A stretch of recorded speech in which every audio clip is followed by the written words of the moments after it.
So about 30 years ago, I graduated from college with a studio art major, and the last thing I thought would be that that major would equip me to do transformational change at Fortune 500 companies, but that's exactly what it did. And I'd love to draw the parallel for you and start first with the transformation definition. So for me, transformation basically means taking the status quo of something and adding or subtracting different elements that ultimately result in something that's new when it's all said and done. And so for me, the practical example from the pottery studio that I did for part of my ceramics degree was taking a lump of clay and converting it into something like this, a small shallow bowl that's then decorated with, in this case, early 1900s printing press letters, in order to create a whole different surface texture and to provide both a functional piece as well as something that communicated a message. And then ultimately it goes through a firing process where it goes into a kiln and gets heated up, turned into something hard that I can then glaze. So I sprayed glazes. I wore face masks back before they were cool. And ultimately you fire it again upwards of 2,000, 2,100 degrees, somewhere in there. And you end up with this finished piece. And so you've transitioned from literally a lump of clay to something that's entirely new. And so that I learned a lot from that process. To start with, I learned that practice is the key to ongoing success, essentially. It's the only way to hone your craft. I learned that perseverance and patience are tied together, and that when you're doing something that can push the edges and maybe pushing the clay a little bit further than it wanted to go, you can fail. And in the pottery sense, it's having those things collapse on the wheel for you and basically be throwaway clay. And obviously there are parallels in transformation as far as the failures that we have from day to day as we try to drive change. And then last but not least, patience. Essentially, I learned that patiently experimenting and getting feedback from folks that had more experience than myself was absolutely critical for the process of becoming better and better at my craft. And then last but not least, I learned how to give up a little bit of control. You look at a piece like this and it actually looks like it's pretty well controlled.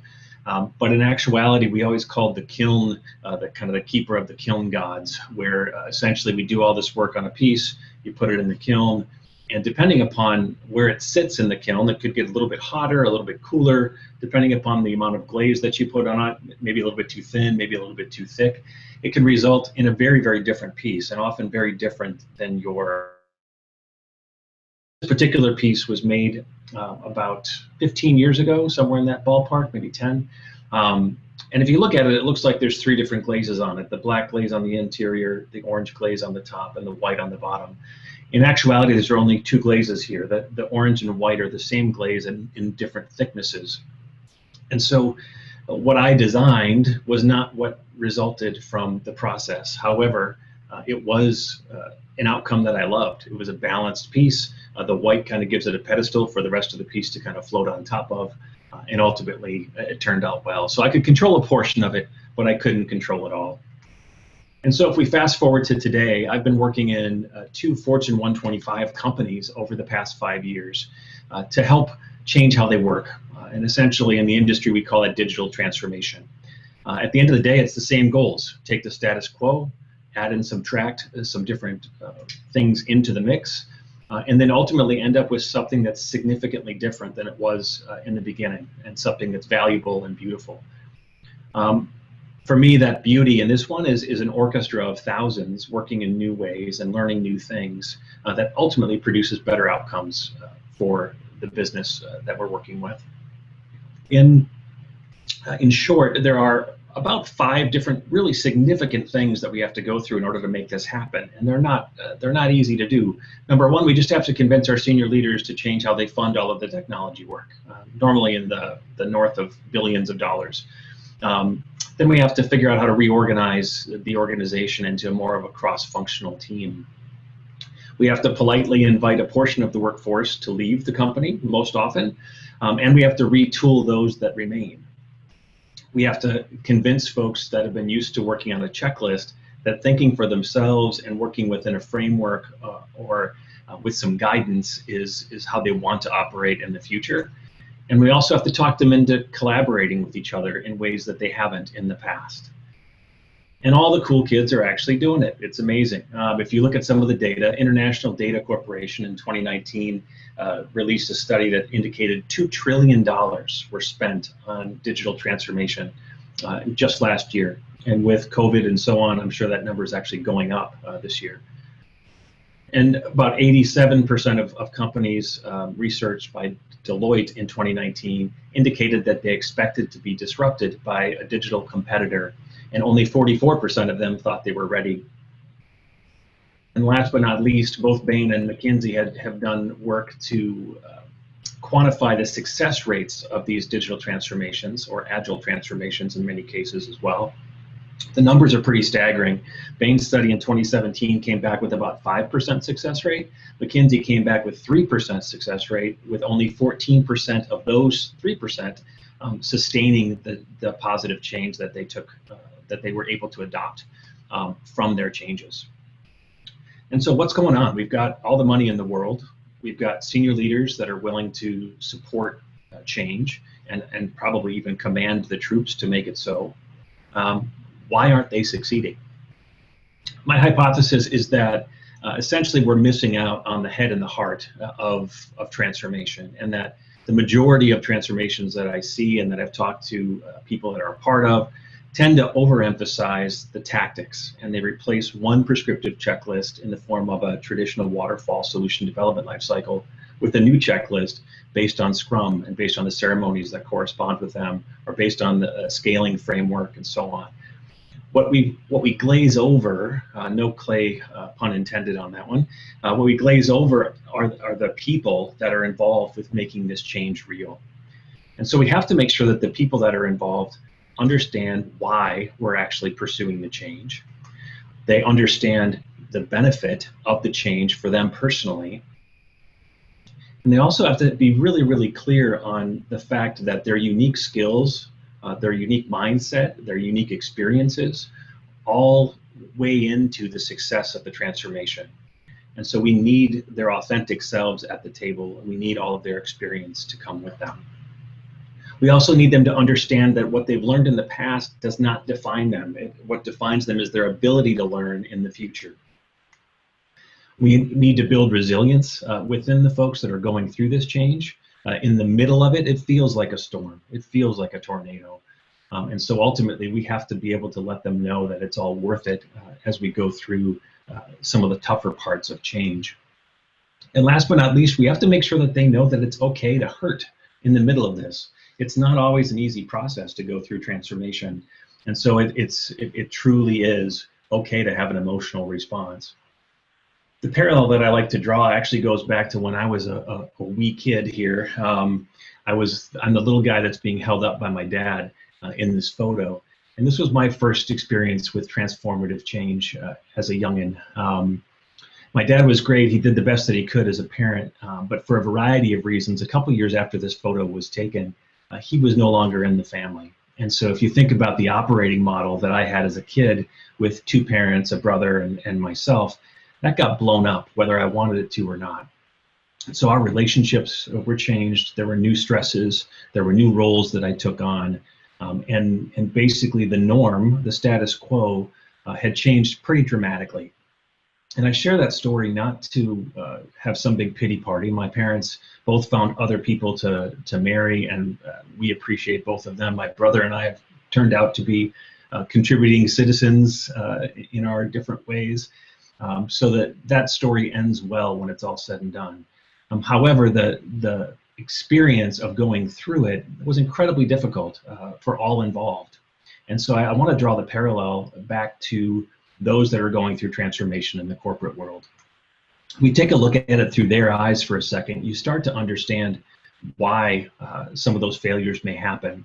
So if I'm a project manager that's been doing great work for 20 years and delivering on time, under budget, with the appropriate scope via a waterfall process, I'm going to see coaches coming in and saying, you're doing it wrong. That's how we used to do it. There's not value in working that way anymore. And all those relationships that you've built over the years at this company, while they're valuable, about a third of you need to exit the company, and you don't get to choose who walks out the door. And at the end of the day, you're on the hook for this change whether you like it or not. And so you need to be able to embrace it, you need to be able to learn, and you need to be able to go forward. All of a sudden, the success rates, to me, feel relatively logical. If I'm super focused on the tactics and I'm not thinking about the impact that I have on the people, it becomes difficult to help them change. And so in response to that type of issue, I've been working on a set of values that can either be referred to as transformation values or product values. But I've been working on these for about 6 years, and they've truly evolved over that time frame. And I use these to help establish a foundation for mindset and culture before I dig into tactics of how people work from day to day. And I start with humility. And ultimately, if we can assume that we're wrong until we're proven right, it completely transforms how we think about things. And I'll talk about some of the practical behaviors that are impacted by these values in just a second. But that humility component is critical because it impacts all of our behaviors as we go forward. The head and heart, empathy, passion, and curiosity, all of those things basically enable us to connect with our customers, connect with each other, pursue a growth mindset, and ultimately create better product for our customers. And from a delivery perspective, having a bias toward action, working with people that we truly care about as family, and having the ability to make decisions and say no to some things that feel important in the moment, but that maybe aren't the most important things to focus on at any given time. These basically are the foundation for change and the foundation for establishing that connection with the head and the heart. The blue line beneath these 7 circles is trust. And that is truly beneath all of these. And it requires us to trust those around us and to enable them to do their jobs, to empower them to do their jobs, to trust that decisions can be made without everybody having to be in the room at the time, and so on. But if we just took these values and left it at that, it's a little fluffy, right? I don't think any of you would say, Pete, you're insane. This humility thing is ridiculous. Empathy, passion, curiosity. I disagree with all of that. Most of the time, it's pretty tough to disagree with these types of statements, right? But it's also difficult to make them real. And so through some work I've been doing over the last quarter or two, I've been basically taking those values and starting to break them down into actionable things or responsibilities or behaviors for different parts of the organization. On one side, I've got the senior executive team. In the center, I've got kind of middle management where I kind of sit those director, senior director kinds of folks. And then ultimately individual contributors or lower level management. And so for each of them, these values have practical implications and practical next steps. For senior executives looking at humility, it's really all about them providing a crystal clear vision and North Star for where we're headed as a company, and getting super focused on what are the outcomes that we're trying to accomplish here, and how are we going to measure success before it's all said and done. And then from a tactical perspective, we've got to defer that down to the next layer at a minimum, sometimes even further. For that middle management crew, it's all about building diverse teams and driving a growth mindset for continuous learning and providing safety for our individual teams to go off and do the work, to learn, and to come back with what they've learned. And for our individual contributors, it's about getting customer centric. If I'm humble and I recognize that my ideas aren't all the perfect ideas, I'm going to go talk to the people that I actually serve to make sure that I'm doing the right thing. I'm going to focus on continuous improvement all the time because I've never arrived if I'm humble. And then I fall in love with the problem instead of the solutions that I come up with. And that ties into the customer centric routines and so on. Every now and again, I do get somebody that gets concerned about leading with humility because they have this sense of there's weakness in that word, or there's a lack of confidence in that word. And the way I like to describe it is that humility is realistic wisdom. It's being smart enough to know that you're not right all the time. Marty Kagan, another speaker at this week's event, talks about how a really good product manager succeeds less than half of the time with their product ideas. If we accept that as truth, humility is the only thing that makes sense versus when compared to an arrogance type of mindset. Next up, we have the head and heart and kind of how those translate back.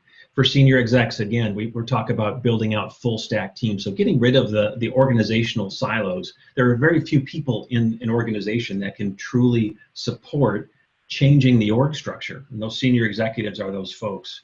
And so we need them to be able to buy into the fact that now it's not about the business and technology and maybe some other design folks. It's about a shared team, or a team that has a shared goal that they're pursuing. And we want them to be focused on what the teams are learning. And we also want them to start bringing in some of the folks from the front lines to help drive strategy for the company as a whole. We want senior execs that are a little bit detached by nature to be able to be informed by those that are closest to our customers.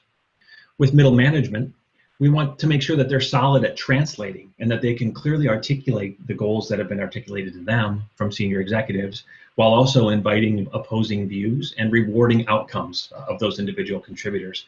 So as opposed to saying, hey, you completed your project on time and under budget, they're going to ask questions about what we've accomplished, whether it's an increase in sales or it's an efficiency play or a customer satisfaction play.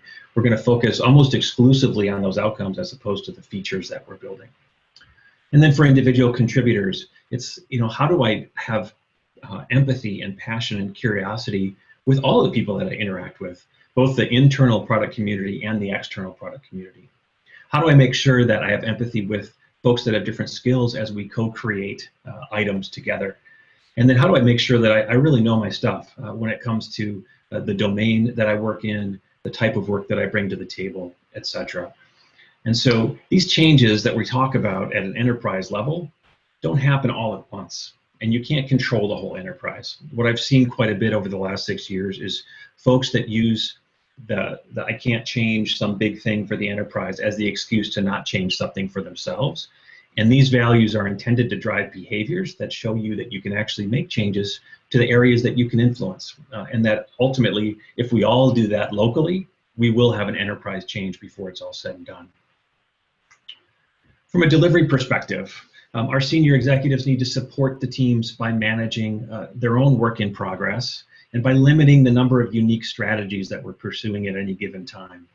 By doing that, it's actually a small step. It's not eliminating strategies, it's making them visible when it's most appropriate to have them be visible. We want them thinking big, but we want them being able to support small scale work to prove out our strategies. And this is a big one. We want them to be able to rethink how we fund our work. We want them to fund human beings, not projects. So fund people that own business capabilities, but not necessarily the individual features of those capabilities. Set a goal for them, fund the run rate for those teams over time, but don't get hung up on the gory details of how they're going to solve for their problems. For middle management, from a delivery perspective, this is about providing routines and ways of working. I'll show you an example of that in just a minute. It's also about protecting your teams from distraction and from a command and control environment if that pops up in a different subset of your organization. And it's also about prioritizing learning and making sure that people have their own development plans as they go forward.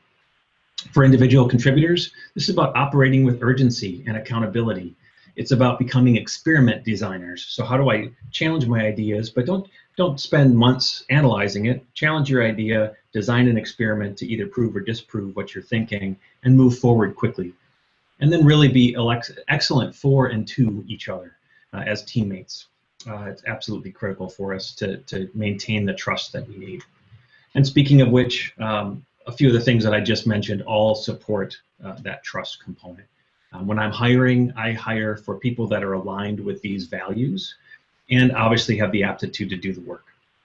But honestly, it's values first, because I truly believe that most folks have the aptitude to learn the skills that we're talking about here. I'm all about guardrails instead of governance. I'll talk about that in just a second with our toolkit.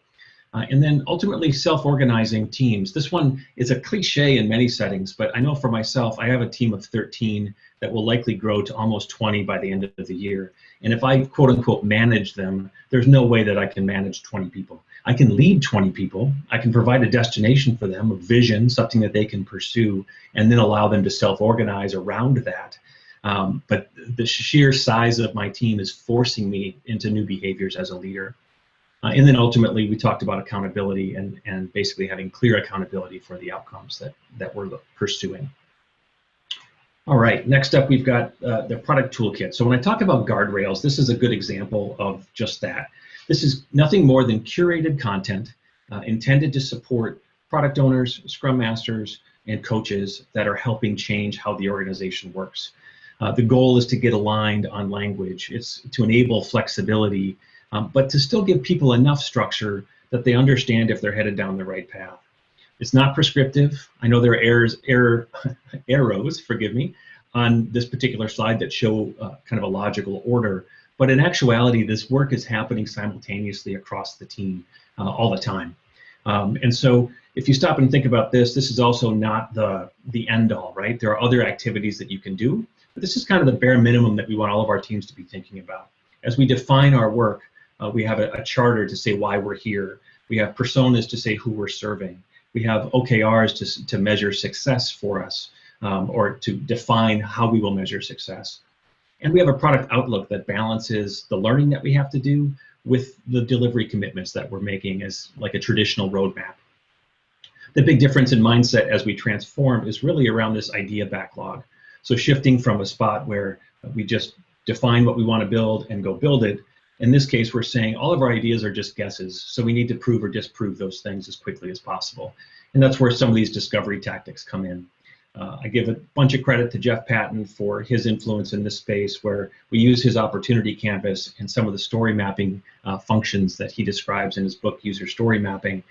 For opportunity canvas, it's to establish customer and business value for a feature or set of features. And for story mapping, it's to provide context for the customer's experience as they go from end to end. We try to make sure that we're prototyping things as opposed to just taking them straight in to build them. And so we'll prototype, we'll get those in front of customers, we'll learn from that and cycle through that discovery cycle a time or two before we decide whether or not to trash an idea or recycle it to use it later, or if we're confident enough in our direction that we take it forward to delivery. Once in delivery, we use all those modern dev practices to deliver into production. And on the tail end of that, we look at the impact of the work that we've done. And we measure from a user perspective and from a technology perspective whether or not it went as planned. And regardless, we can learn from it and either feed it into more discovery work or feed it into more, or I should say new ideas essentially, for our backlog when it was all said and done. And so this type of tool is used across our company. And ultimately, the goals are spelled out here on this slide for you. We want people thinking for themselves. I don't want them to say this is step 1, step 2, step 3. I want them to actually be able to take a scenario and say, how would I apply the toolkit to these particular scenarios? And so we actually do that in workshop form as well, and provide them to learn more about the toolkit in that space, in a safe space. And then just a couple more slides, one of which is just to show the actual outcomes of leveraging these values as well as the toolkit. In that first Fortune 50 retailer that I worked for, we literally doubled productivity while decreasing the number of people at HQ by 35%. We increased engagement for the folks that were still there, and we ultimately doubled the stock price of the organization or the company.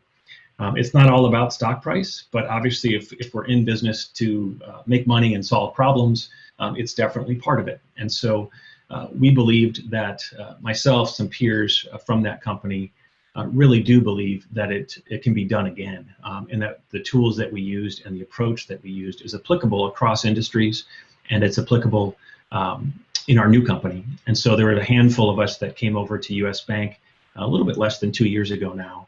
And we're doing our darndest to do the exact same thing here. Different context, some slightly different problems to solve, but if you squint at it, it looks a lot alike. And so in closing, I just want to basically summarize for you. First and foremost, focus on craftsmanship in all that you do, and persevere through the tough work of transformation. Remember that those that you're seeking to transform are human beings with feelings and relationships and a history and a future. Use a concrete set of values that you can all gain alignment around. You don't have to use the ones that I've pitched you here. You can come up with your own. But for us, these are ones that we can get aligned around and basically align our behaviors to. And then ultimately provide guidance for folks as they try to change, so that they understand if their behaviors are in line with those values as you go forward. And then ultimately remember that you can't control your way to change. If you're doing a transformation and it's nothing more than a linear project plan, and you're conducting your transformation in the same way that you used to do projects, it's probably not going to work for you when it's all said and done. I would love to talk to you about these topics and more related to product management and related to transformation. So please feel free to reach out to me at any time. Here in the PDF form, you'll have an active link to get to my LinkedIn profile, or you can drop me an email. You have an appendix that has some additional drawings, and they're there just for your reference. As I've explored the 7 values that are there, both for myself personally and professionally, I go back to that art major every now and again and start digging into the next layers of detail. And that's actually where a lot of the content that were in the tables and the slides earlier came from. So I hope you enjoyed the time, and I look forward to talking to you. Thank you.